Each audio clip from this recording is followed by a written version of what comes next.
We visited Bushenje Hospital in Nyamasheke district of the Western Province, where doctors told us that the delivery of state-of-the-art equipment to the hospital has helped to improve service provision, with patients no longer having to be transferred to hospitals in Kigali and elsewhere for treatment.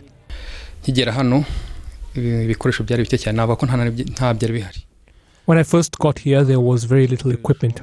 I can say that there was none actually. However, later, in the radiology department where I personally work, we got a good X-ray machine as well as a radiology one, state-of-the-art. We then got surgeons so that patients get all they need here. We only transfer people in extreme cases that require highly trained specialists at Sehashika and King Faisal hospitals, and so on. Encouraging as this may be, it is not unusual to find high-tech equipment going to waste because no one was trained on how to use it or maintain it.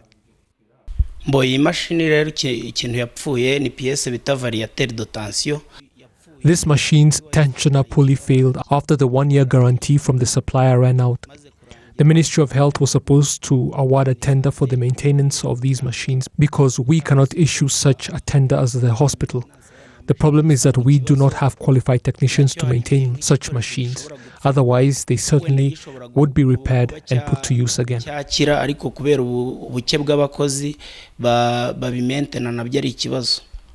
Efforts to properly train technicians at Bushenje, Gihundwe, Mibirizi and Chibogora hospitals are now underway after hospital administrators realized just how serious and wasteful the problem was, and equipment not in use at some hospitals will now be transferred to others where it is needed instead of just sitting around. I have to admit that we have the problem just like other places because high-tech equipment has increased, but there are still few properly trained technicians to maintain such machines.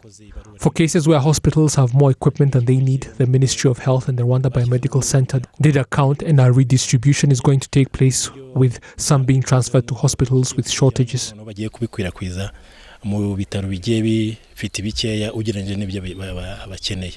Figures are yet to be compiled on just how much money is wasted on equipment that sits idle in different hospitals across the country, with many of these machines donations that were given without first ascertaining if they were needed or not at a given hospital.